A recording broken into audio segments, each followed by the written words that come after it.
vamos dizer, o nosso papel também é um pouco filtrar o que acontece na negociação, vamos dizer assim, porque é isso que o Hélio comentou. Às vezes o comprador vai falar umas coisas que o vendedor vai se ofender se ele ouvir, entendeu? Sim. Então, assim, a gente ouve, a gente não precisa passar isso depois pro nosso cliente.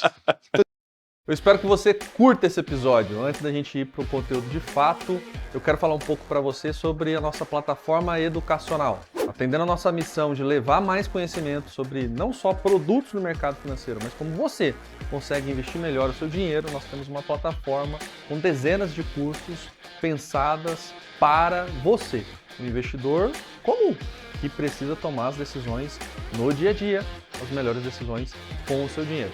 E você, através aqui desse podcast, pode ganhar benefícios nessa plataforma. No primeiro link da descrição, você terá uma explicação dessa campanha. Quanto mais pessoas você indicar esse podcast, mais prêmios você pode ganhar. Então não deixe de participar, procure o link aqui no episódio. Seja muito bem-vinda, muito bem-vindo ao Ouviu Investiu, o podcast da Sacre. O tema hoje é M&A, operações de M&A. Vai participar com a gente o economista especialista em finanças corporativas, Vinícius de Oliveira, que está aqui para explicar o que é M&A, como funcionam essas operações, os benefícios, né, para as empresas e traz dicas também para evitar erros, né, Vinícius? Tudo bem? Tudo bem. E, bom, agradecer primeiro o convite. O Hélio já conheço de longa data aí, para a gente bater um papo aí sobre M&A, tirar as dúvidas aí do Suzy, explicar um pouquinho como é que é esse processo para o pessoal. Legal. Participa também o nosso CEO aqui da Sacre, o Hélio Ranieri. Beleza, Hélio? Tudo bem, graças a Deus, rapaz. Veio... Muito obrigado pelo convite, viu, Ângelo? Olha, o Hélio tá interessado nas operações de M&A, Hélio? Vai pegar uma consultoria aqui? A gente tem que sempre ficar de olho, né? A coisa tem que... né? Tá aquecido? Eu acho que é a ideia, né? Juros baixando aí, os valuation aumentando. Vamos ver, né? O Vinícius vai dar as dicas para nós. Eu vim aqui para dar pitaco. Tá, beleza. Claro, opa. Falei pra ele aqui fora do ar, tá? Geralmente, quando a gente grava uns episódios aí, saem umas conversas boas, né? Sai. Então, Vamos lá. eu tenho certeza. As últimas têm tido umas emoções aí. Bacana. Então, pessoal, fica aí, né, pra você que... Deixa eu passar os recados, né, antes de entrar na pauta. Se você tá assistindo aqui pelo YouTube... Tá chegando agora no canal da Sacre, seja bem-vindo, né? Se inscreva. A gente gosta muito quando você chega e vocês chegam, né? E se inscreve, começa a interagir com a gente. Bacana. Boleta já o joinha que é de graça, como eu sempre falo. E além do YouTube, esse episódio ele é veiculado nas principais plataformas de streaming. Então, para você ouvir aí no seu app de podcast preferido, tá? Estamos em todos também. Durante o episódio, se tiver alguma dúvida, quiser deixar pra gente, pode deixar aqui nos comentários do episódio. Ou mande pelas redes sociais, a gente está com o perfil ativo nas principais redes sociais e você pode seguir a gente no @sacreinvestimentos. E também sempre válido lembrar, não é muito o tema desse episódio, mas se você quiser abrir a sua conta no BTG Pactual com a assessoria da Sacre, nosso time de especialistas está aí para te atender e tem link na descrição do episódio também.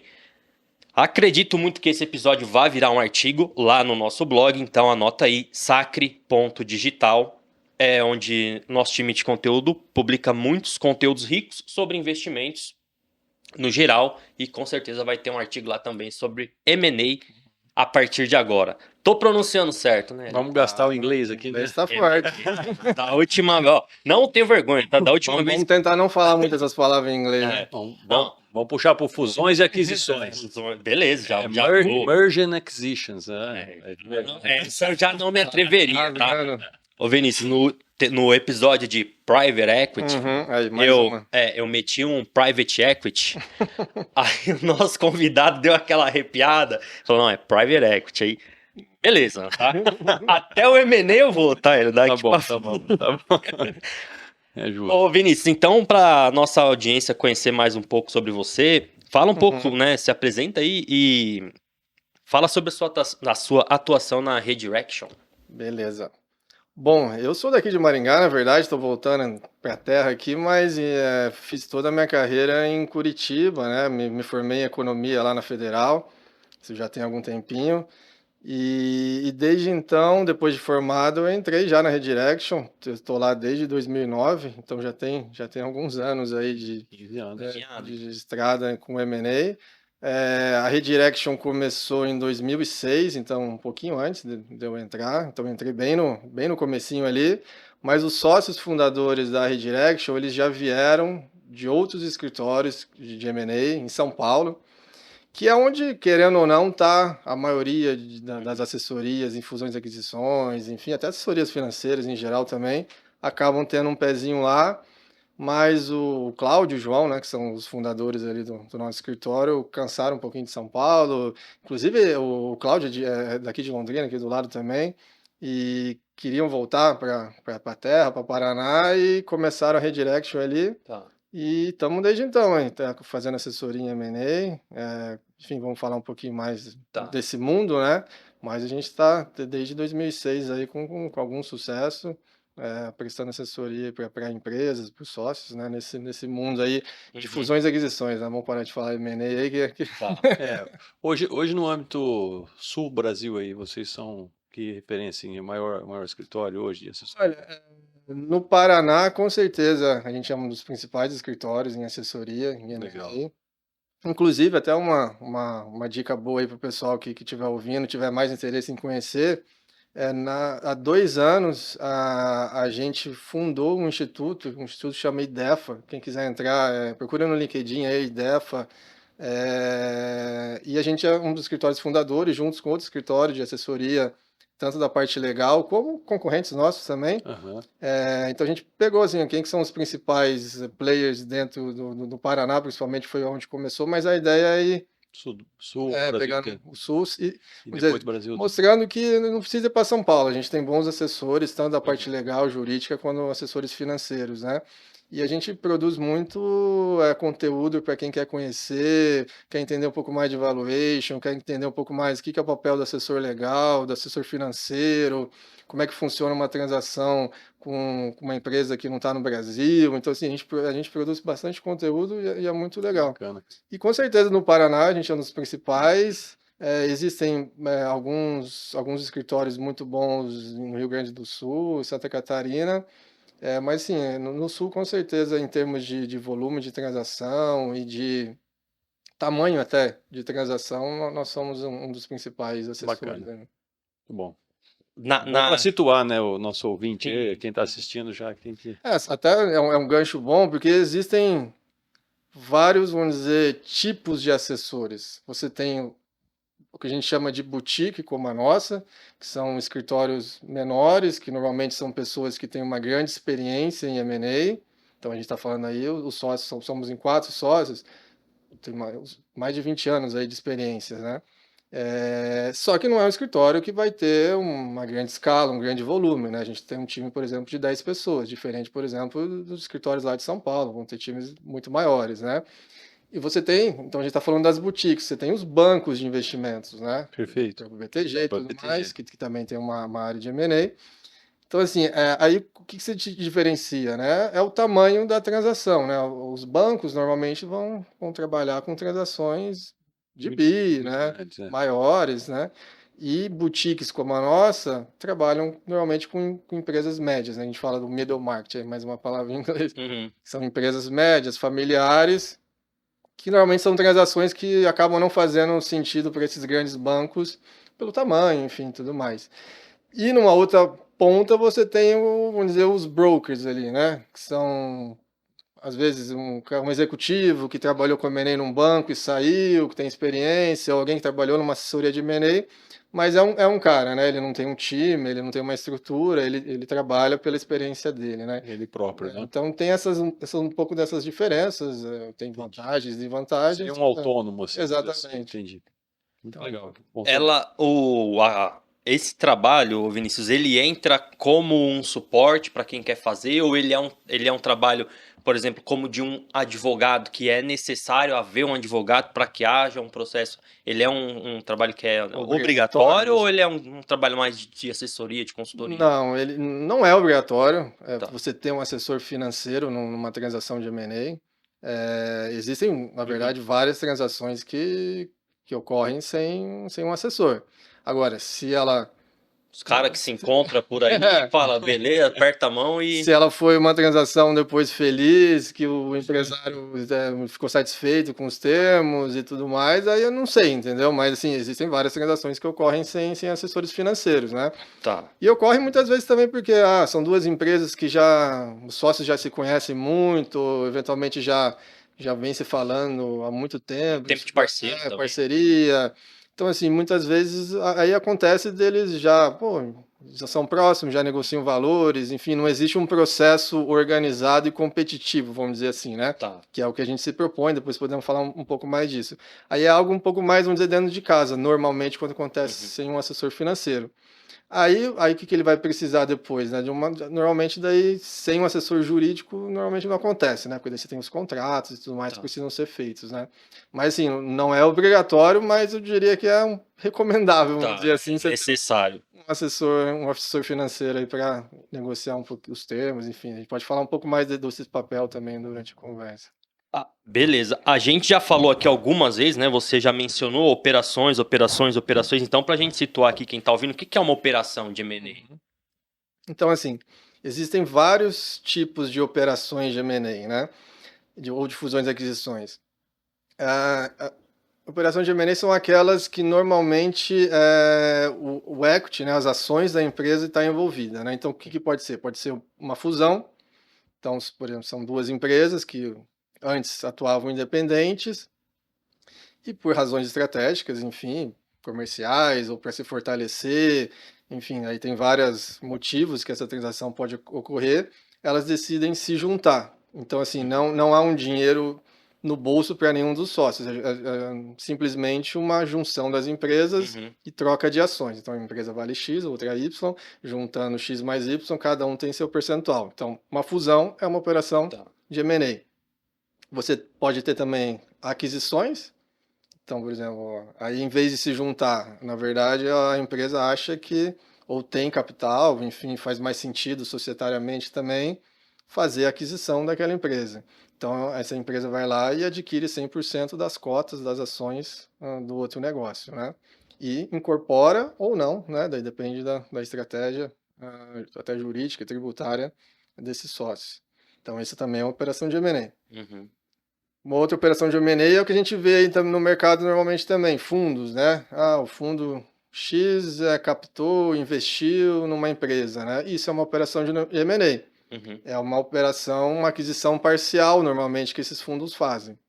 É um pouquinho diferente, normalmente, quando você tem a captação, porque diferente da aquisição, você não tem a compra de cotas já existentes, né? Numa aquisição, eu vou lá, compro a empresa do Hélio, o Hélio bota o dinheiro no bolso e vai embora, né? Numa captação, por exemplo, é um pouco diferente, é o que a gente chama de cash-in. Se o Hélio saísse com dinheiro no bolso, é o que a gente fala de cash-out, né? Uma operação de fundo, normalmente, quando ele faz essa aquisição parcial, bota o dinheiro na empresa, o sócio não leva nada, né? E a ideia é botar esse dinheiro para rodar. O sócio continua na operação, normalmente rodando a operação, né? Ele é o responsável para executar a tese, né, que foi discutida com o fundo, enfim. Não só fundo, tá? Tem empresas estratégicas, por exemplo, grandes empresas que têm dificuldade de inovar, né?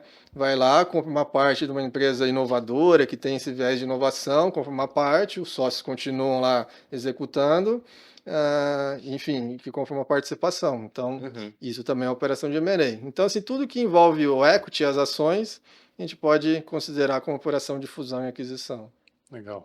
Essa última que você falou, geralmente o pessoal se desfaz da ação numa abertura de capital da empresa, né, numa venda futura, né, onde o investidor entra, aplica o dinheiro ali, ajuda a empresa a crescer, a se desenvolver, multiplica, né, o valuation e depois sai, né? Geralmente é um movimento assim, né? Ou outro fundo maior vem e compra. Exatamente. Isso é legal de se comentar, porque acontece muito, né? O pessoal, eu preciso levantar capital, eu preciso achar um investidor, né? E quem quer partir para esse caminho tem que ter isso em mente. Quando você traz um fundo, ou seja, um fundo de private equity, venture capital, ou qualquer investidor, na verdade, um investidor anjo, enfim, o empresário tem que ter em mente que ele vai estar vendendo uma parte do capital dele esse investidor normalmente vai querer que uma tese de crescimento seja executada, né? Porque ele não investiu na empresa para ela continuar do mesmo tamanho. Então tem que ter uma tese, ele vai crescer como, enfim. E ele tem que ter o entendimento que esse investidor vai querer realizar o investimento dele. Perfeito. Agora, se vai ser daqui 5 anos, 10 anos, aí cada investidor vai ter o seu perfil.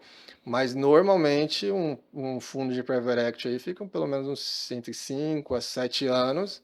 E daí ele vai partir para a saída, porque ele tem que dar retorno É o desinvestimento dele, né?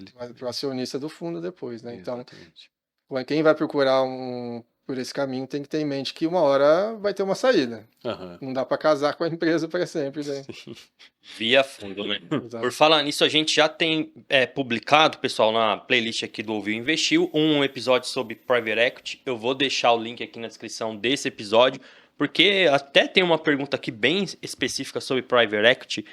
O Vinícius vai comentar pra gente daqui a pouco, mas é um match, assim, né? Tem muito a ver, ó. Acredito que tenha, né? Então, vou deixar o link aqui para você assistir também.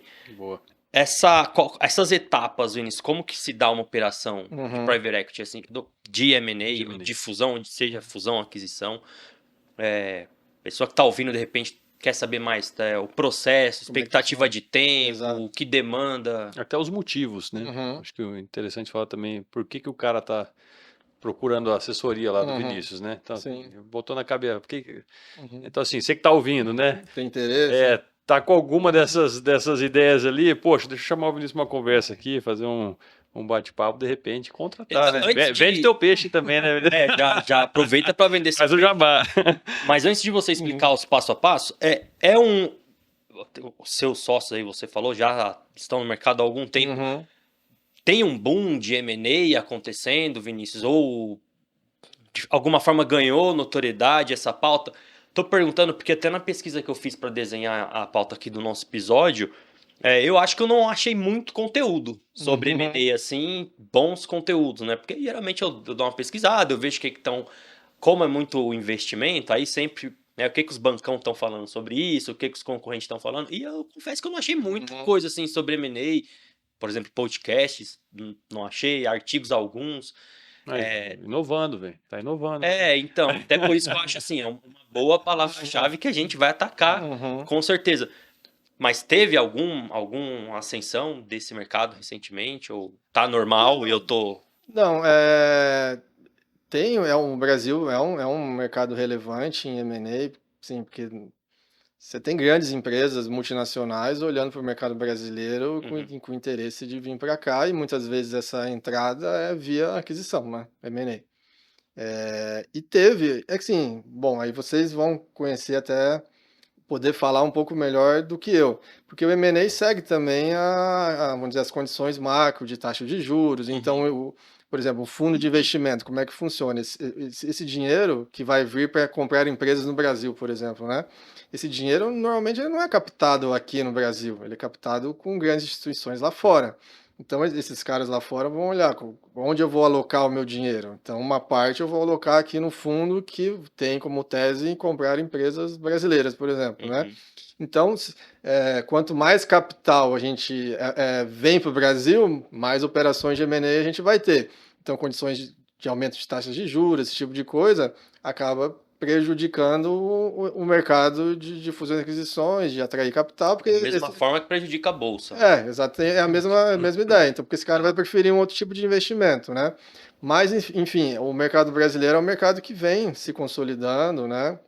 De M&A, a gente tem os grandes bancos atuando, vem cada vez mais se profissionalizando como empresas como a nossa também, com assessores, com experiência. E eu vejo assim que os empresários estão também cada vez mais olhando para isso como uma oportunidade, né? Uma oportunidade tanto de crescer via aquisições, porque antes parecia que só empresa multinacional, só grandes empresas poderiam fazer esse tipo de operação do lado do comprador, né? Eu estou falando. Então, assim, a gente sempre pensava, não, as empresas brasileiras são as que vendem, né? Mas cada vez mais a gente tem visto empresas médias, assim, olhando para esse tipo de operação para crescer, né? Então você pode crescer organicamente, abrindo novas unidades, enfim, E às vezes você pode acelerar isso fazendo aquisições, comprando uma outra empresa que já tem um produto, pô, eu vou lançar um produto e tudo mais, vai lá, quem tem esse canal já feito, esse produto já estabilizado, esse produto já no mercado, vou lá e faço a aquisição. Acho que o caso da Magalu com a Equifome é bem isso, né? A empresa que vem, a varejista que veio e comprou Uhum. a empresa de entrega de comida por aplicativo aqui de Sim. Maringá, né? Então, acho que Exatamente. bem Mas, isso, né? Querem entrar nesse mercado, vão entrar comprando. mas eu digo assim, a Magalu já é uma empresa assim, grande e aberta, mas mesmo empresas menores, empresas que não entraram ainda, né, na bolsa, empresas que estão aí na sua faixa de 100 a 300, 400 milhões, já estão olhando muito para essa possibilidade de fazer aquisições, né?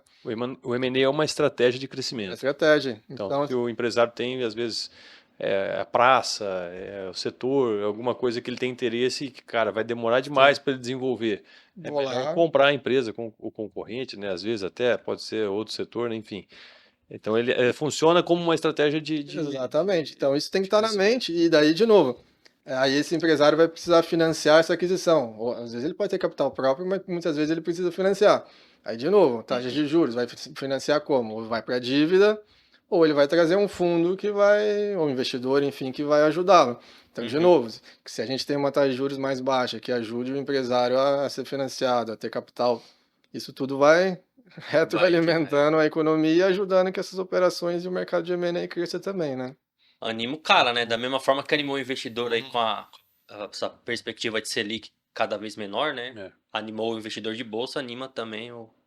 Isso a gente tá falando lá do. Agora, só usar uns termos aqui, ô Ângelo, que é o buy side, né? Uhum. É o lado do comprador, né? Tá. Agora também tem o cara que quer vender a empresa, né? Exato, Tem o lado vendedor, né? E aí eu imagino que, por exemplo, veio na minha cabeça aqui, um dos motivos é a sucessão. exato. Não, tem vários motivos, né? E tem vários. até assim, para comentar, assim, 90% dos nossos projetos nos escritórios, a gente assessora o sell side, então é o lado do Quem tá vendedor, vendendo. de quem está vendendo.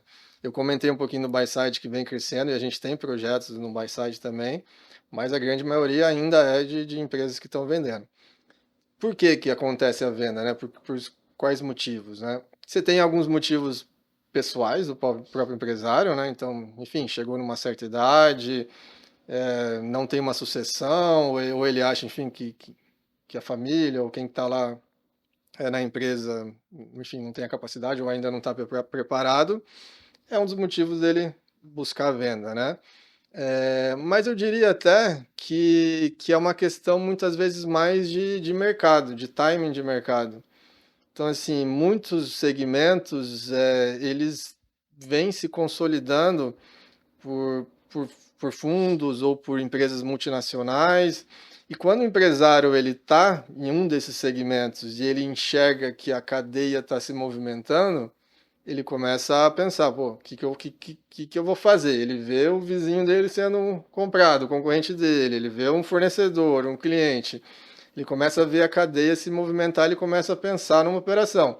E se ele é uma empresa preparada, enfim, uma empresa um pouco mais relevante que o mercado está vendo, ele já começa também a ser abordado, assediado. Esses players consolidadores, né, começam a querer identificar quem que eu posso adicionar aqui na minha operação, né? Aí ele começa vamos dizer, aí ele começa a visualizar que alguma coisa vai acontecer. Aí o que que eu faço nessa dança das cadeiras? Eu continuo aqui do jeito que eu tô, crescendo, ou eu preciso me movimentar de alguma maneira? Ou eu mesmo parto para a aquisição, ou eu começo a pensar numa saída, me preparar. Então, assim, eu entendo que tem toda uma questão pessoal, às vezes, do sócio querer realizar, Sim. enfim, aposentar, não tem nada de errado nisso, né? Mas eu entendo que ele começa a ter isso mais na cabeça quando ele vê o mercado se movimentando e ele entende que Uma ele tem que fazer estratégia alguma mesmo coisa. Pode ficar Pode parado. ficar parado, né? Ficar parado. Na Redirection, vocês têm uma espécie de balcão lá, Vinícius, assim, onde alguém te procura, fala, ó, quero vender, você tem alguém para intermediar, você tem alguém Então, consegue chegar nesse nível, assim? a gente, assim, não é exatamente assim. Eu acho que é uma pergunta legal até pra gente falar um pouquinho do processo, como é que funciona, né? A gente não, assim, não tem um balcão de compradores que a gente tem na manga aqui, a gente conhece a empresa e juntamos dois para conversar e o negócio sai, né? Já pensou? Seria muito bom se fosse assim, se fosse fácil assim, né? Então, assim, o processo é um pouquinho diferente. Muitas vezes, óbvio que, assim, por a gente estar no mercado, falar com muitos fundos, muitos estratégicos, já ter feito outras operações, dependendo do segmento daquela empresa, a gente já vai conhecer quem são os possíveis compradores, né? Quem que está consolidando o mercado, né? Mas o que acontece? Assim, a gente tem toda uma etapa anterior de preparar aquela empresa para uma operação como essa. Então, assim, antes de a gente conversar com qualquer interessado, o que a gente vai fazer? Pô, vamos olhar os números daquela empresa, vamos ver se aqueles números estão organizados, organizar aqueles números, fazer uma avaliação da empresa, que normalmente uma empresa média, familiar, nunca passou por um processo de valuation. Então, assim, como é que eu vou conversar com qualquer interessado se minimamente os sócios não têm entendimento do que é o valor, né, do negócio que eles têm, né? Então, assim, a gente faz todo um trabalho de avaliação, todo um trabalho de montar materiais que depois vão ser usados para apresentar para esses interessados. É um pouco, talvez que o pessoal entenda um pouco mais fácil, é o processo de IPO para a empresa fechada. Então, assim, a gente está indo ao mercado, só que a gente não está indo para o mercado público da Bolsa, né? A gente está indo ao mercado para o mercado privado. Então, da mesma forma que os bancos lá têm que fazer a avaliação, tem que fazer os materiais para apresentar para investidores, né? Então, As lâminas, né?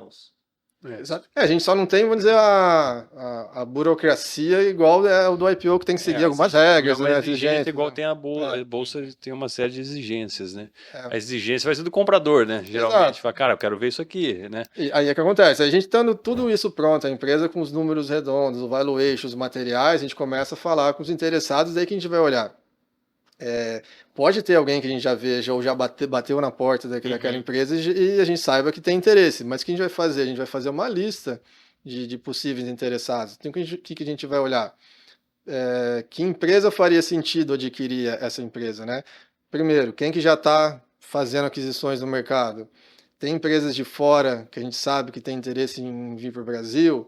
Tem empresas que faz sentido adquirir pelo canal comercial, por exemplo, tem uma empresa que faz mesa, uma empresa que faz cadeira também, vai usar o mesmo canal comercial dela, faz sentido ela fazer a aquisição e já ampliar o portfólio dela se hoje ela não tem cadeira, por exemplo. Então, assim, esse tipo de inteligência, vamos dizer assim, para conseguir identificar para quem aquele ativo, né, o nosso cliente, faz sentido, é que a gente tenta trazer, né? Então a gente não vai só falar com quem bateu na porta do nosso cliente, a gente vai de fato montar uma lista e começar a falar com essas empresas.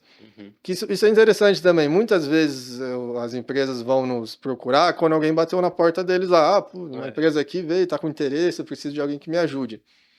Mas assim, quem disse que a empresa que tem mais sinergia, que vai fazer a melhor proposta, é a empresa que bateu na tua porta? Pode ser, mas pode ser que não seja.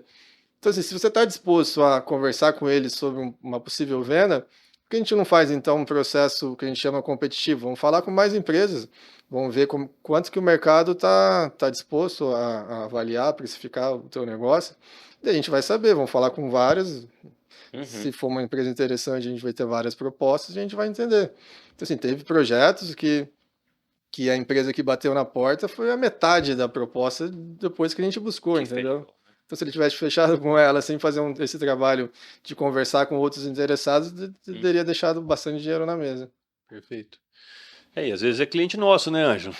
É cliente nosso que está querendo comprar e tem cliente nosso que quer vender, mas daí chama o Vinícius, a gente né? conecta as pontas aqui e faz a... Daí enfim, acho que eu não terminei o processo também. Da parte de processo, vamos fazer passo a passo aí? Então a gente tem toda essa parte anterior que a gente vai montar todos esses materiais, fazer o valuation, enfim, e daí a gente parte para verificar a lista de interessados, né? A gente parte para verificar se essas empresas têm interesse na aquisição. O que acontece primeiro? Muitos empresários também têm medo de fornecer muitas informações, né? Que é um medo que faz sentido. Então, o primeiro material que essas empresas que a gente acha que pode ter interesse vão receber é o que a gente chama de teaser, blind profile, perfil cego, enfim. Então, é um material pequeno que vai dizer algumas características do negócio, a empresa tem um tamanho de 100 milhões, está no mercado X, enfim. Faz sentido você, se você tem interesse, faz sentido você avançar no processo? Se faz, é assinado um termo de confidencialidade entre as empresas. Então, aquela empresa Importante. exatamente, que está demonstrando interesse assina. O que isso quer dizer? Que ela não pode compartilhar com terceiros nenhuma informação que vai ser enviada, né, mostrada, falada durante essa negociação. Toda a informação ali divulgada vai ser usada com o objetivo de tentar fazer essa transação, né? Então esse é um ponto importante, ter esse termo de confidencialidade assinado.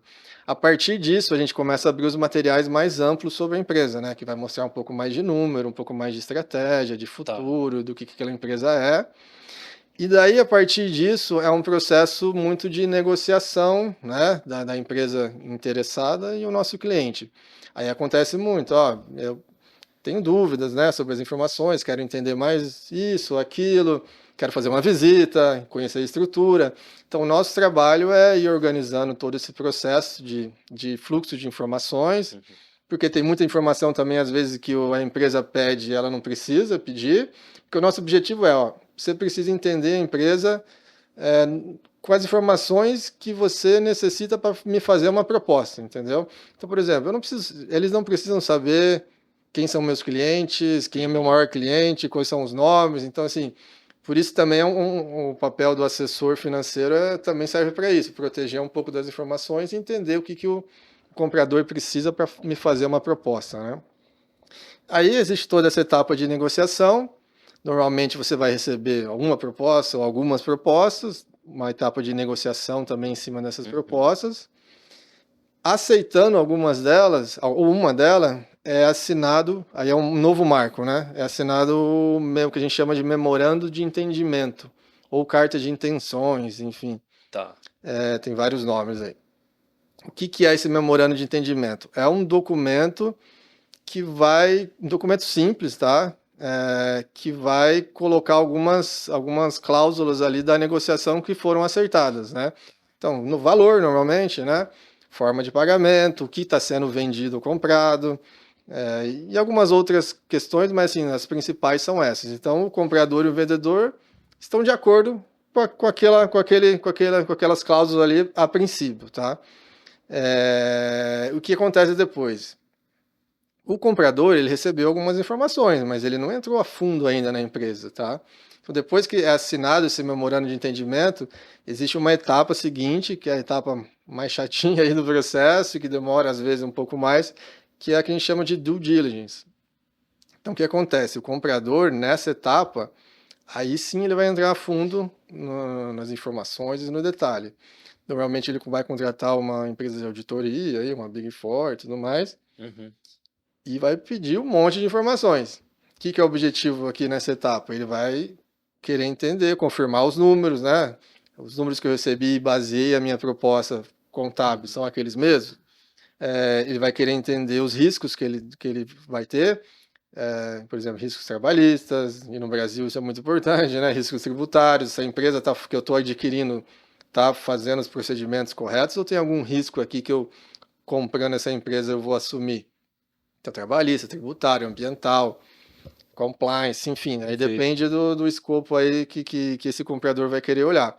Aí é um monte de informação e ao final dessa etapa, normalmente se discute os resultados da diligência, né, dessa due diligence, que pode ser o tamanho do risco, eventuais ajustes de preço, porque o comprador descobriu que aquele resultado não era exatamente aquele.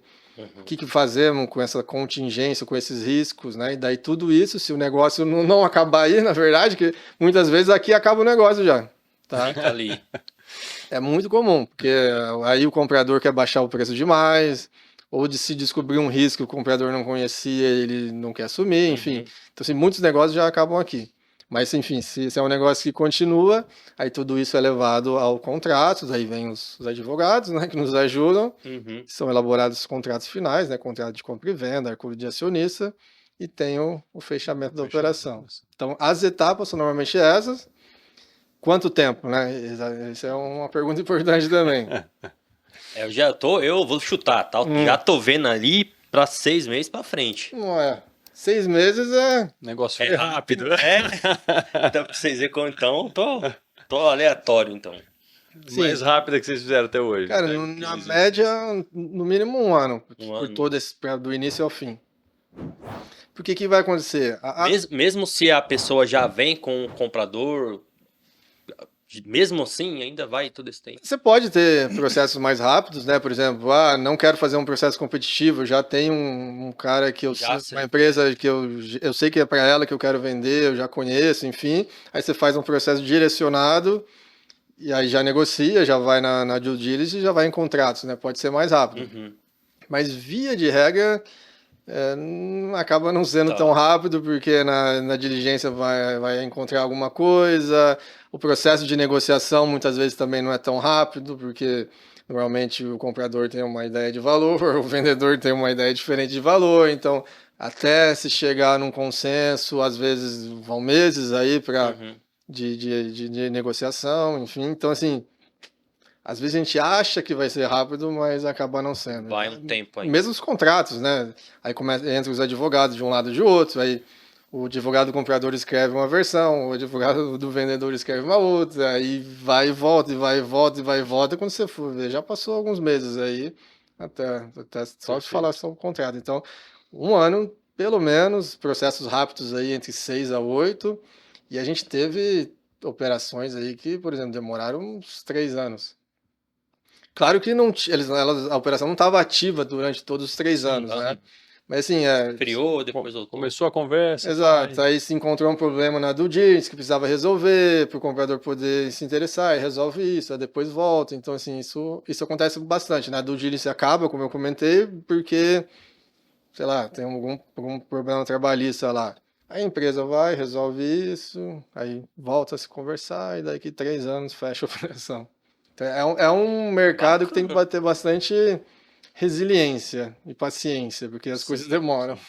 E você ainda falou a questão até, às vezes, é interessante, né? Porque o mercado, você falou assim, às vezes o mercado está se movimentando, o cara percebeu que ele tem que, de repente, cara, vou ter que vender esse negócio aqui, senão eu vou ser engolido e tal. Só que ainda assim leva tempo, né? Então, se o cara não se mexe muito rápido também, ele perde o bonde, né? Perde e tem um time, né? Como qualquer tipo de mercado tem um time. Não, vou ficar aqui quietinho, não vou me mexer. Ok, pode muitas vezes dar certo também, né? Dependendo da estratégia. Mas muitas vezes o que pode acontecer também é de você ser engolido, daqui a pouco sua operação não é mais rentável, e depois você perdeu o bonde. Quem tinha que comprar já comprou o que queria. Agora, normalmente quando você tem como é que é esse processo, né? Quando começa a consolidar o mercado, né? Você tem alguns players que começam a fazer essa aquisição, normalmente porque é um mercado fragmentado, né? Não faz sentido eu fazer a consolidação do mercado que tem 3, 4 players, porque ele já está consolidado. Né? Então, o que acontece? Normalmente se identifica um mercado fragmentado, vamos pegar do ensino superior lá, por exemplo. Existiam várias universidades em várias regiões, mas não existia ainda um grande player nacional. Se identificou que era um mercado que tinha muito potencial de crescimento e era fragmentado. Pô, faz sentido consolidar. E começou a consolidação. Se formaram os grandes grupos. Aí, nesse processo inicial, normalmente se olha operações menores, né? Porque operações sim, interessantes, rentáveis, mas ainda de um tamanho menor.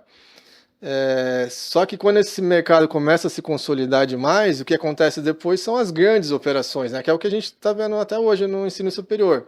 Uma grande empresa se juntando com uma outra grande empresa, e essas operações muito menores, que ficaram de nicho, regionais, ou elas são de nicho, que acontece até no mercado de ensino superior, que são as nicho de saúde, que vão muito bem até. Só que outras acabaram morrendo, ou enfim, ficando ali, mas não crescendo. Não achou parceiro para dança. Daí essas operações acabam morrendo. E é isso aí. Não é? Legal. Deixa eu reforçar aqui os recados, e aí a gente vai falar dos atores daqui a pouco envolvidos nesse processo, embora o Vinícius já tenha aqui, né, mencionado alguns, mas eu acredito que não seja só a ponta que vende, a ponta que compra. Então a gente detalha certinho. Se até aqui você teve algum tipo de dúvida, quiser mandar pra gente, pode deixar aqui no comentário do episódio ou mandar pelas redes sociais no @sacreinvestimentos, com S no final, né, no plural. A gente tá com o perfil ativo nas principais redes sociais, então você acha a gente no LinkedIn, no Instagram, no TikTok, enfim, na sua rede social preferida. E também vou deixar link aqui do episódio que eu já falei de Private Equity e para você abrir a sua conta no BTG Pactual com a assessoria da Sacre, que é o que a gente sempre reforça aqui. Então, Vinícius, quem são os atores envolvidos nesse processo, que a gente já viu que é muito amplo e demorado? Ainda pega um cara ansioso igual eu, assim, 6 meses. Você viu que o meu longo prazo foi 6 meses. E qual que é a importância do assessor nesse processo aí, o trabalho que vocês fazem lá na Redirection? Tá, no processo de M&A, quem que normalmente participa, né? Você tem, obviamente, a ponta compradora, os interessados, né? Quem está fazendo a aquisição.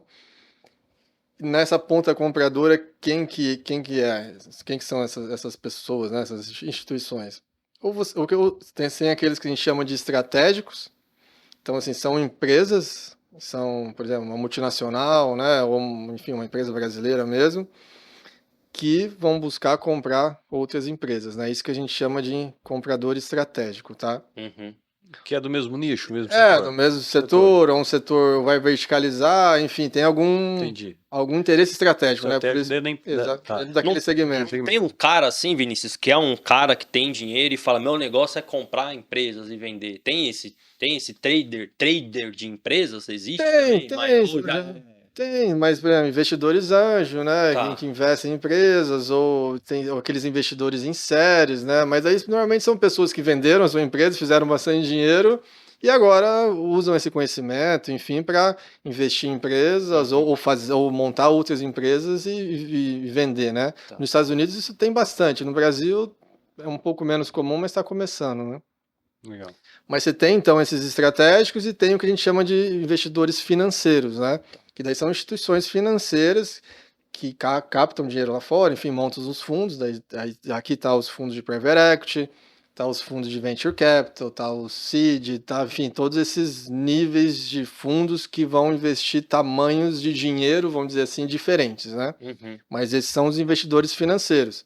Esses caras são aquele que a gente comentou lá atrás. Eles vão colocar dinheiro na empresa, comprar uma parte, porque eles querem crescer, ter uma tese e vender depois. Então, assim, da ponta compradora, a gente tem esses players, os estratégicos e os financeiros. Aí você tem as empresas, obviamente, que atuam, né, ou comprando ou vendendo, né? Uhum. E, vamos dizer, durante o processo, você pode ter os assessores financeiros, que são empresas como a nossa, que vão fazer todo esse processo que eu comentei de organização, de negociação, que então vão atuar na parte financeira do processo, né? Toda a parte financeira de negociação, por exemplo, a negociação da dívida, o que faz parte de ajuste de preço, o que não faz, porque não é só negociar preço, né? Valuation, forma de pagamento, garantia, enfim, tem várias coisas. Earnout, por exemplo, é um pagamento baseado numa performance futura, como é que vai ser isso, enfim, tudo isso a gente participa, o assessor financeiro participa. Você tem um assessor jurídico, e ele vai participar das negociações em relação ao contrato, escrever o contrato, vai, obviamente, assegurar que o vendedor e o comprador não estão fazendo alguma besteira ali em relação a questões jurídicas, né? Então, o financeiro normalmente ele é mais otimista e o assessor jurídico é o que está pensando em todo o desastre que pode acontecer, porque é o papel dele. Então, ele tem que proteger o cliente dele, então ele tem que pensar no pior cenário, né? O que vai acontecer e daí garantir que isso esteja de alguma forma sendo protegido ou sendo discutido, resguardado no contrato. Então, você tem o assessor jurídico financeiro, você tem normalmente as auditorias aí que participam do processo de due diligence, né? Então, tem as Big Four, mas você tem outras auditorias aí médias, enfim, que participam. E você tem daí, vamos dizer, o escritório de contabilidade, a contabilidade participa, a gente precisa de informações, né? As pessoas internas da própria empresa, né? Da parte financeira, os sócios falando questões estratégicas, né? Mas assim, dentro de um processo de M&A, mais ou menos essas são quem normalmente está envolvido aí durante o processo. Legal. E até só reforçar aqui, Vinícius, sobre a questão do papel do assessor, né? Eu Uhum. fiquei tentando pensar em alguma coisa aqui que eu falei, cara, vocês já passaram por vários processos, né? Então vocês têm a experiência, Uhum. né? Geralmente quem está vendendo a empresa Vende uma só vez. talvez é a primeira e última, né? Exatamente. Então eu vou pegar o nosso caso aqui, quando a gente Tá. foi assinar o acordo com o BTG, cara, o BTG já tinha contratado 50 escritórios na época, né? Uhum. Eu falei, cara, Que injusto, né? como Uhum. que tá? Olha a diferença, né? Os caras têm informação, os caras já passaram 50 vezes por esse Sim. processo. Essa é a primeira vez que a gente estava passando, né? Uhum. Não foi uma operação de venda em si, mas enfim, de uma negociação de contrato, né? Então você vai sentar com um cara que é muito mais experiente, que tem a chance de você se dar melhor na negociação é muito menor, né? Então, assim, eu acho que o papel principal aí, no caso aí, fazendo o seu jabá já, Uhum. é justamente ajudar, né? O cara que não tem experiência nenhuma, ele nunca vendeu a empresa, né? É a Mas primeira, é então... exatamente isso. Assim, a gente tem, ó, exatamente, a gente tem a experiência de ter passado por várias transações. Muitas vezes, o que você falou, esse empresário, fora o vendedor em série que você comentou, ele vai fazer isso uma vez na Uma vez vida. na vida, é. Então, assim, a gente, óbvio, além de organizar o processo, Claro. de assegurar que as informações que esse comprador está recebendo é aquilo que ele tem que receber, que as informações estão sendo passadas de uma forma correta para não dar problema lá na due diligence depois. Imagina, o comprador se baseou num preço e depois ele vai na auditoria lá na diligência e vai descobrir que aquele resultado estava totalmente errado, que tem que fazer um monte de ajuste. Isso acontece bastante. Então, assim, a gente já organiza aquela empresa, os números e o processo de uma forma que vai dar menos problema depois, né? Fora isso, é o que você comentou, a gente sabe, tem experiência naquilo que é normal, naquilo que é padrão e aquilo que alguém está querendo levar vantagem, entendeu? Isso traz E eu acho que tem segurança. também até uma questão do emocional, né? Porque, cara, é a tua empresa, é o Uhum. teu filho. Normalmente é Mas meu filho é feio, cara. Não. maior ativo, né? Então, e aí assim, vocês já vão para um lado mais técnico, mais frio, vamos pensar assim, né?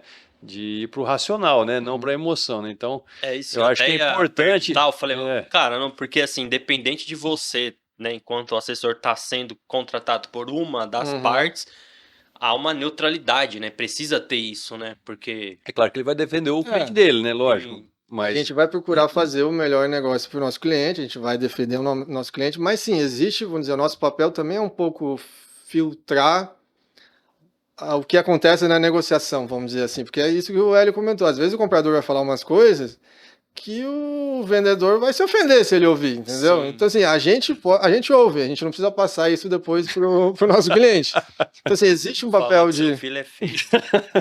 Existe um papel de filtrar um pouco Sim. o que chega para o cliente, como chega, né? Então, tudo é você saber passar informação. Claro, você não vai segurar nenhuma informação, ele precisa saber o que está acontecendo, mas nosso papel também é saber tanto de um lado quanto do outro. Como existe um certo problema, enfim, que a gente já conhece o nosso cliente. Como a gente passa essa informação para um comprador para que ele não se assuste demais, para que ele não, enfim, desista do negócio. Então, fazer esse filtro, né? Uhum. E até contar uma experiência, um caso prático que a gente teve no escritório, sem citar nomes, tudo mais de empresa, mas teve uma empresa que foi procurada por um comprador de fora, eles já nos conheciam e foi procurar os nossos serviços, né? Enfim, tentamos fazer negócio com eles, eles preferiram seguir sozinho. Tá. Passou aí alguns 2, 3 meses, veio o filho, né? Era uma empresa familiar, onde o pai já estava um pouco afastado e os 2 filhos tinham assumido. Veio o filho nos procurar, num nível de estresse, assim, violento, porque ele, na condição ali de filho, assumiu a negociação, sem experiência nenhuma nisso, com o pessoal estrangeiro, e ele estava num nível de estresse, tendo que tocar também o dia a dia da empresa, e eu estou fazendo a coisa certa, o negócio para a família, depois cai nas costas dele se deu algum problema aí com o familiar. E assim, nível de chorar na reunião e vir nos procurar, porque justamente você comentou, existe uma questão emocional no processo que a gente consegue minimizar isso. A gente tem experiência, ó, isso aqui está certo, isso aqui não, a gente tem que precisar bater nisso, não precisa bater nisso, e traz esse conforto para o nosso cliente de que, não, estamos sendo bem assessorados e deixa o executivo, o empresário, tocar o dia a dia da empresa. Ele não precisa estar em todas as negociações, ele não precisa participar de todo o processo. Uhum. Então, assim, ele foca naquilo, não tem todo esse estresse. E daí, só para completar, a gente voltou para a negociação. Enfim, deu certo a gente. Ele entendeu até um pouco do nosso papel, né? E, enfim. Então, na marra, né? Exatamente, mas às vezes é na marra. E acabou dando certo e tudo mais. Mas só para vocês entenderem um caso prático e que às vezes acontece. Não, vou seguir sozinho, enfim. Mas esse componente emocional de a gente trazer segurança àquilo que está sendo feito é primordial, né? É. Fazer um negócio que você não está acostumado. Procura Depois um especialista, né, Ângelo? Ah, sim, que a gente vive brincando aqui, né? Principalmente os assessores, né? Você tá com dor de dente, vai no dentista, né? Quer Exatamente. emagrecer, vai no nutricionista. E por que na hora de investir, né? Não procuram um assessor? A gente só brinca muito disso.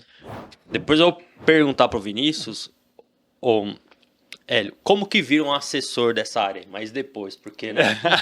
Como é que você foi virar assessor nesse mercado aí? Porque imagina o quanto que é complexo, né? Mas antes, vamos falar de private equity. A gente até colocou aqui na pauta, também já caminhando aí, já estamos quase uma hora falando, hein? Rapaz, tá bom. Rápido, hein, cara? Impressionado. O que é, Vinícius, esses fundos de private equity e como que o empresário acessa eles para se financiar? Quem pode acessar? Tá. Então, como eu comentei, o fundo de private equity está dentro daquela caixinha de... Ele vai ser útil mais para o comprador, né? O private equity é comprador, né? É o comprador, Então, não, assim, bom, vamos falar um pouquinho... porque a gente colocou aqui, na extensão da pergunta, quem que pode acessar esses fundos, né? Em termos de financiamento. Vamos lá. Ele é comprador no início, porque ele vai comprar uma empresa porque ele tem uma tese, enfim, de consolidação, mas é aquilo que a gente comentou, ele tem uma tese de entrar e sair. Então, ele é comprador, mas... Depois ele vai ser investidor. Ele vai sair. Mas o private equity, ele está dentro do que a gente chamou de investidores financeiros, tá? Dentro desses investidores financeiros, você tem uma escadinha, tá?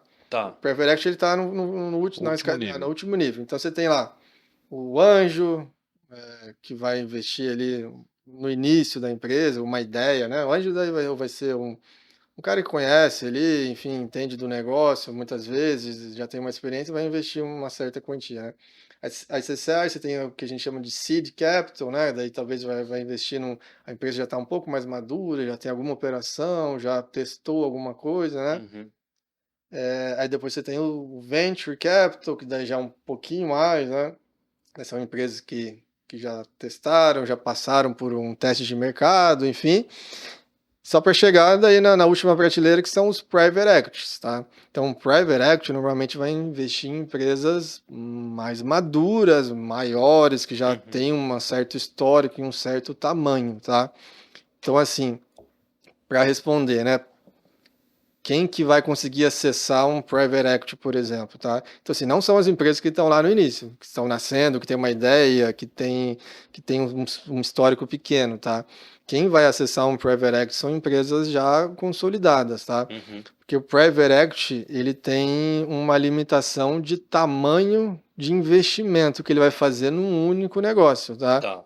Então, um private equity normalmente vai querer colocar uns 100 milhões, 200 milhões numa empresa. Então, vai colocar o dinheiro lá para a empresa crescer. Então, assim, quem que tem capacidade para receber esse investimento vão ser empresas maiores, né? Maiores, né? Então, assim, estão falando, você já tem que ter um certo tamanho aí, tá? Então, falando até em termos de rentabilidade, né? Não sei se o pessoal está familiarizado com EBITDA, esse tipo de coisa, né? Que mede o resultado operacional. Mas, para você poder conversar com o private equity aí, a gente está falando de uma empresa que tem uns 20, 30 milhões de EBITDA no mínimo no ano. Abaixo disso é difícil de um private equity olhar. Então, fora tamanho, você tem que ter uma tese. Ou pelo menos o fundo tem que estar olhando para aquele mercado. Alguma tese tem que ter de crescimento. E não precisa necessariamente ser uma tese de fazer novas aquisições. Normalmente às vezes mas pode ser uma tese de crescimento orgânico, né? Preciso abrir várias unidades no Brasil, lá fora, enfim. mas alguma tese de crescimento, vamos dizer, de escala, rápido, tem que ter para um fundo, Para justificar o aporte. para justificar e para o fundo ter interesse, né? Eu vou entrar numa empresa que está valendo X, é o cara que ela chega em 5x, 10x, né? Justamente para o fundo ganhar e ter a saída. Então tem que ter tamanho, tem que ter uma tese, o sócio tem que ter algum perfil de executar essa tese, então ele tem que estar com gás. Não pode ter um cara querendo aposentar buscando um fundo, porque o fundo não vai botar dinheiro para esse cara aposentar, entendeu? Então, assim, quando um fundo entra, normalmente o sócio não ganha muito dinheiro, ou às vezes até nenhum, tá? Aí é uma negociação também, né? Quanto que vai para o bolso do sócio, quanto que vai para a empresa. Mas a ideia aí é alavancar o negócio, né? É o cara entrar para fazer o valuation. Aposenta o cara, bota um monte de dinheiro no bolso dele, qual é o incentivo que ele tem? Quem vai tocar a empresa, né? Até a gente falou no episódio de Private Equity, Hélio, você deve também ter né, a conhecimento a respeito disso. Geralmente eles entram com expertise também. Então, assim, tudo isso... De gestão. Geralmente é de gestão, né? O cara que toca a operação lá, ele vai ter que continuar tocando a operação, né? Exato. Ele vai tirar, às vezes, aquele gargalo do cara administrativo que tá pesando ali para a empresa. Pô, cara, o cara tá tendo que cruzar, né? Bater o escanteio, correr e cabecear, né? Então, não, cara, só fica na área lá que a gente cruza, né? Então é mais ou menos nessa ideia. Então a empresa dá uma alavancada, o cara foca no core business dele ali. Às vezes até eles assumem o financeiro, né? Normalmente coloca um CFO, um diretor financeiro. Bota um CFO, e aí o negócio deslancha, né? E aí que o valuation dele cresce, daqui a pouco ele vende. Um fundo normalmente também consegue trazer crédito para a empresa, às vezes mais barato, por ter, enfim, todo o fundo por trás, a questão institucional e tudo mais. Então isso também é uma vantagem. Então, mas é justamente o que você comentou. Às vezes o próprio dinheiro do fundo vai ser para fazer aquisições, vai ser para fazer, enfim, para dar uma oxigenada no caixa do cara ali, né, para poder fazer negócio. Então tem várias sacadas aí. Mas beleza. E se você não está nesse mercado de M&A, mas também quer investir em private equities, pela SAC consegue, né? Consegue. São ofertas mais restritas, né? Não é um negócio que está sempre aberto, mas sempre aparece uma ou outra oferta para nós aqui. Então, tanto você que, né, quer vender a empresa, né, tá querendo saber, marca um bate-papo com a gente é parceiro da Redirection, né? Vamos encaminhar vocês para o Vinícius lá. E também, né, eu quero investir num private equity. Tem disponível na prateleira? Às vezes não está aberto, né? Mas às vezes tem uma captação num fundo que está em desenvolvimento e a gente está fazendo. A gente trabalha alguns fundos, já trabalhamos, né, alguns fundos. Recentemente, eu acho que não tem, que eu me lembre, não tem nenhuma oferta aberta agora que a gente tem trabalhado, mas sempre que aparece alguma coisa interessante, a gente leva para o nosso cliente. Então é isso, fica atento, acompanha a Sacre nas redes sociais, nos nossos canais, se não é cliente nosso, o link para você abrir sua conta está aqui no episódio, porque inclusive foi algo que a gente deixou muito claro lá no episódio de Private Equity, quando tiver uma oportunidade, provavelmente vai ser boa, considerando nossos parceiros, né, o seu assessor vai te oferecer, então fica ligado. Vamos lá. Vamos falar um pouco, quer concluir mais alguma coisa em relação aos fundos? Eu acho que acho que é isso, né? Você tem que ter um certo tamanho, você tem que estar num setor fragmentado, que o processo de consolidação faça sentido. Então, você tem que ter uma tese interessante para apresentar para esse fundo, né? Beleza, então, pessoal, aí não é nem jogando água, né? Não tinha um balde de água fria, mas dependendo da pessoa tá lá entusiasmada, né? Ele pesquisa um pouco, vou procurar um fundo, private equity, vou levantar recurso. Não fácil. Não é trivial, não é algo trivial, Tá bom? Exatamente. E em relação a segmentos de mercado, Vinícius, tem algum que tá aquecido no momento? A gente tá gravando em janeiro de 24, tá, pessoal? Então, neste momento, né? O que temos agora? Mas acho que esses setores não devem mudar muito aí ao longo do ano de 24, mas sim, você sempre tem, vamos dizer, aqueles segmentos da vez, né? Que justamente os fundos montaram uma tese, estão fazendo aquisições, né? Ou aqueles segmentos que estão em moda e estão crescendo e tem o interesse de multinacionais, né? Então, por exemplo, o agro como um todo é sempre um setor muito dinâmico, muito forte em aquisições, né? A gente teve muito, por exemplo, empresas de químicos, fertilizantes, né? Que foram vendidas para multinacionais. A própria. Aí que acontece? Quando você tem uma parte da cadeia que se consolida, é muito normal que as outras partes, né? Então você tem a indústria que se consolidou e ficou muito forte. Essa indústria negocia com o distribuidor, com a revenda, né? Falando na questão do agro. Aí você tem as revendas muito fracas negociando com um fornecedor muito forte. O que acontece? Começa a O consolidar. outro elo da cadeia começa a consolidar. As Então, revendas começam a consolidar. teve agora teve já há alguns anos um boom muito forte de consolidação de revendas agrícolas, né, que são as distribuidoras. Então o mercado agro é muito forte. Muito recente, toda a parte de biológicos, né, não sei se vocês têm acompanhado, assim, bioinsumos, tem ganhado muito mercado no Brasil, né? Tanto a substituição de químicos por produtos biológicos, né? Então a gente está falando assim de fertilizantes defensivos, né? Os produtos que vão proteger lá a lavoura e tudo mais, ou ganhar produtividade. Você pode usar químicos ou biológicos, né? Mas assim, o biológico está bem no início, mas é um mercado que está se vendo muito potencial, muito dinâmico. E o Brasil tem muitas empresas nesse sentido. Então, por exemplo, mercado de bioinsumos, né? E o agro brasileiro gigantesco, é um mercado que está aquecido. Tá aquecido. Tem falado aqui por vezes também a crédito de carbono, né? As empresas que produzem esses créditos aí, pode ser que entra na mira também. Esse mercado eu não conheço muito, não tenho visto muitas operações de M&A, tá? Tá. De fusões e aquisições. Mas sim, é um mercado interessante. Que mais? A parte de ensino, né? A gente falou de ensino superior, mas esse é um mercado que já se consolidou bastante. O que tem acontecido de olhar bastante é o mercado de ensino básico, né? Escolas privadas, né? Então, bom, escolas são aquelas escolas na cidade, né? Assim, aquelas fortes regionais assim, mas existe fundos De redes comprando escolas, Tá. entrando na cidade e fazendo uma rede nacional, por exemplo, de escolas privadas, né, de ensino. Você tem, por exemplo, telecom, que foi um mercado que se consolidou bastante. E aqui eu estou falando de telecom, não telecom nas grandes cidades, porque essa é dominada pelas grandes marcas ali, né? Esses fundos, né, viram que existe um déficit ali e uma demanda nas cidades do interior. E daí você tinha aquele pequenininho que atendia aqui em Cianorte, enfim. E você tinha vários pequenininhos. Eu falei, não, vamos formar um grande player nacional desses do interior. E foram comprando um monte de provedores aí de internet, enfim. Ainda tá ou já baixou? Aí não, já tem. teve um movimento, mas ainda tá acontecendo bastante, né? Porque era um mercado ainda muito pulverizado, né? Entendi. Ainda é. Você tem, por exemplo, teses que estão assim, bem no início ainda, que eu vejo um grande potencial. Na área da saúde também tem bastante.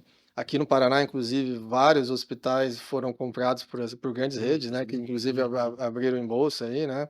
Redditor, Intermédica, enfim, Notre Dame.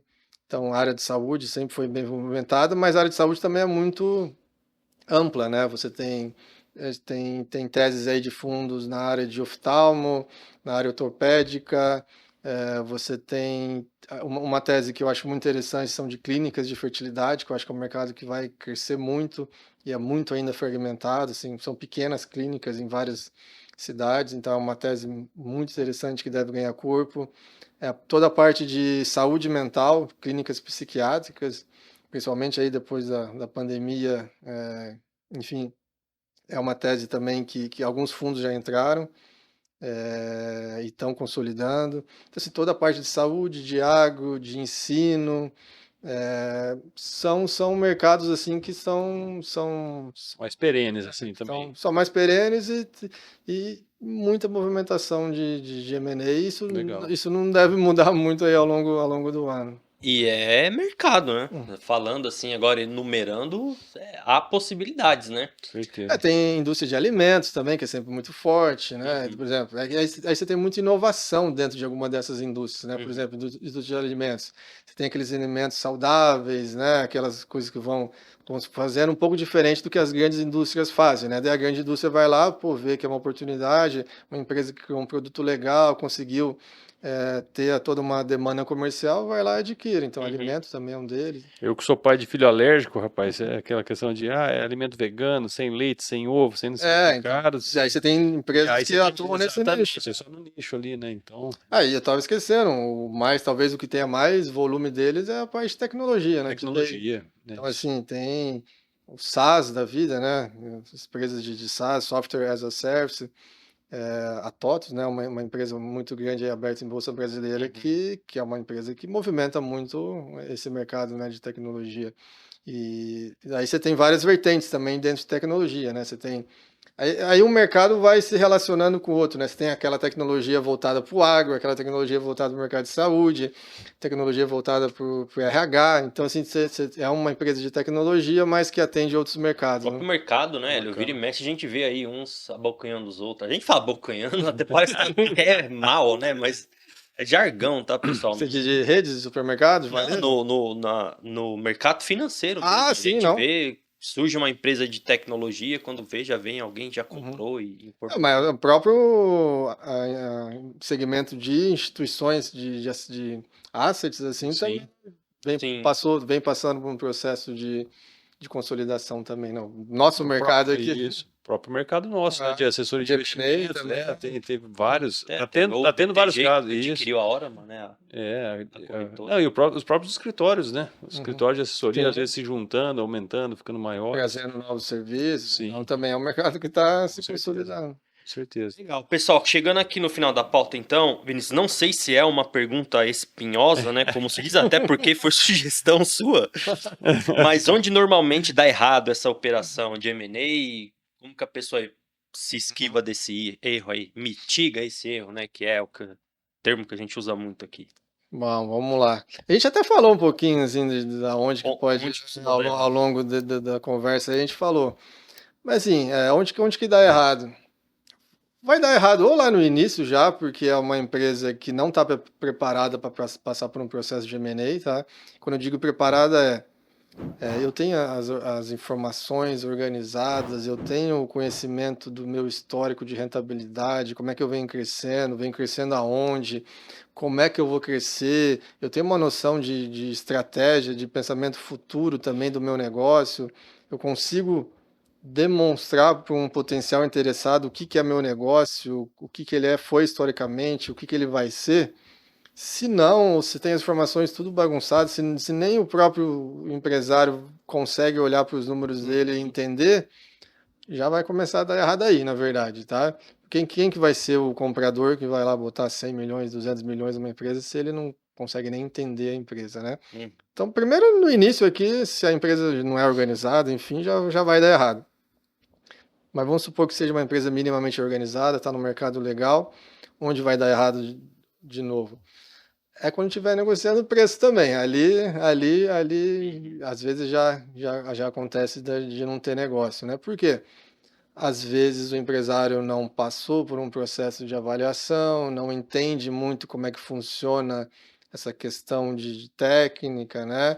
E ele tem uma noção muito irreal do que vale o negócio dele, que às vezes é até entendível, vamos dizer assim, porque é um negócio que ele tá lá há anos, né? Paixão dele A tá ali, né? paixão dele.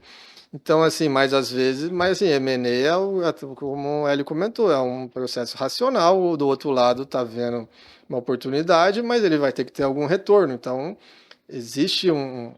tem que ter uma racionalidade quando você vai discutir números, né? Então, se esse empresário não está muito preparado para entender o que aquela empresa dele vale, sendo que ele pode achar que vale mais ou menos, enfim, aqui já também vai começar a dar errado, né? Então, por isso até o nosso papel é muitas vezes de ir trazendo esse empresário para a realidade, né? Então, por isso que a gente faz aquela avaliação lá no início, discute com ele. Se às vezes a gente acha ali que a gente fez a avaliação e ele tem a noção de preço que vale 3, 4, 5 vezes mais, muitas vezes a gente nem avança por um projeto, porque assim, você pode até achar, e normalmente a gente Bate o pé ali, não quer aceitar real. e fica até muitas vezes magoado assim, com a avaliação que a gente faz, mas a gente não pode mentir pro cara, entendeu? Depois, é brabo, hein? E aí, enfim, ele tem uma noção muito real de preço e a gente sabe, vai ao mercado, não vai chegar naquele valor, né? Então, aqui também, às vezes, acaba dando errado se esse empresário não tem muito essa noção de como o mercado vai precificar, né? Vai dar errado, pode dar errado lá na frente quando a gente está naquela etapa de diligência, quando eu comentei. Então, a depender de como essa empresa é organizada, a estrutura societária dela, são várias empresas que estão lá no Simples porque quer economizar imposto, vai começar a dar errado lá na frente. Tem muito PJ, enfim, questões trabalhistas, lá na diligência, isso vai ser levantado, vai ser ou descontado em preço, ou vai ser levantado o risco disso e vai ser retido um valor do preço. Enfim, então aqui, ou enfim, tem questões ambientais, às vezes, imobiliária, que o comprador vai olhar e às vezes nem o vendedor sabe que existe, entendeu? Uhum. Então, se a gente tem todas as licenças de operação, tem todas as licenças ambientais, tudo que precisa, às vezes quando entra nesse processo, o comprador que está olhando lá vai encontrar coisas e para aqui, entendeu? Vai declinar. Então, assim, normalmente nessas grandes etapas aí que começa a dar problema. Se passou pela diligência e entra em contrato, óbvio, vão ter divergências, sempre tem a negociação ali, mas a tendência é que Que deslanche. que deslanche aconteça o fechamento. Então, assim, para responder um pouco em etapas, assim, onde normalmente acontecem os problemas, é mais ou menos nessas fases. Tá. Aí. Legal. Muito Hélio, bom. e aí? Fechou? Baita aprendizado também, né, velho? A gente sabe sempre assim, né? É bom conversar com quem tá no negócio e o cara vive isso, né? A gente sabe mais ou menos assim, o começo e o fim da história, né? Sabe o que é, O né? meio ali não tem muita noção, mas bacana. Obrigado, viu, Vinícius? Eu que agradeço, Valeu, e Deus, o papo aí foi bem legal. E, bom, a gente está finalizando já, né? Vamos lá, não tem mais dúvidas, né? Hélio? Vamos partir então aqui. Cara, é como eu sempre falo, eu gravo o episódio e acabo gostando porque já vou amplio, né? O pouco conhecimento que eu tenho acaba sempre ampliando em todos os episódios. Então já agradeço, tá, Vinícius, pela sua disponibilidade, participar com a gente. Se quiser encerrar, falar um pouco mais por que te procurar, por que procurar a Redirection. Vou falar pro pessoal, se quiser conversar comigo, enfim, Tá. querer entender um pouco mais de M&A, algum empresário, ou enfim, gente que tem interesse, pode me procurar no LinkedIn, procura lá Vinícius Oliveira, da Redirection, procura Eu até Redirection. falei, né? Como é que A se gente pode vira um deixar assessor de... Isso. Deixa meu link do meu LinkedIn tá. lá. Deixa o link sempre. Você prefere o LinkedIn do que o Insta, né? Não, nem tem Insta comercial, na verdade, eu só... Vamos lá. Pessoal, se quiser saber mais, então resumindo, tá? Quer saber mais sobre essa rotina de M&A, de como ser um assessor financeiro dentro desse mercado, a gente deixa o link do LinkedIn, do Vinícius. Manda uma mensagem. Pode falar com ele, economista especialista em finanças corporativas, né? Muito Isso bom. mesmo. Muito bom. Valeu, obrigado então, Hélio. Obrigado por participar de novo. Falei sempre que o Hélio vem e estende, né? Acho que já deu 1h15 aí, né? Eu falo demais, rapaz. Não, o papo foi bom. Foi bom, papo bom. Valeu, Hélio. Obrigado. Valeu. Obrigadão, Ângelo. Falou. Vinícius, de novo. Um abraço. E você que assistiu até aqui, obrigado pela sua companhia. De novo, se for novo aqui no YouTube, se inscreve no nosso canal que toda semana tem conteúdo inédito aqui sobre o mercado financeiro e sobre o mercado corporativo agora também. Suas dúvidas pode mandar aqui pra gente na descrição desse episódio ou nas redes sociais no @SacreInvestimentos. Tem link para você abrir sua conta no BTG Pactual com a assessoria da Sacre. Tem link para você procurar o Vinícius e a Redirection. E tem link do nosso blog sacre.digital. Valeu, gente. Até a próxima. Um abraço.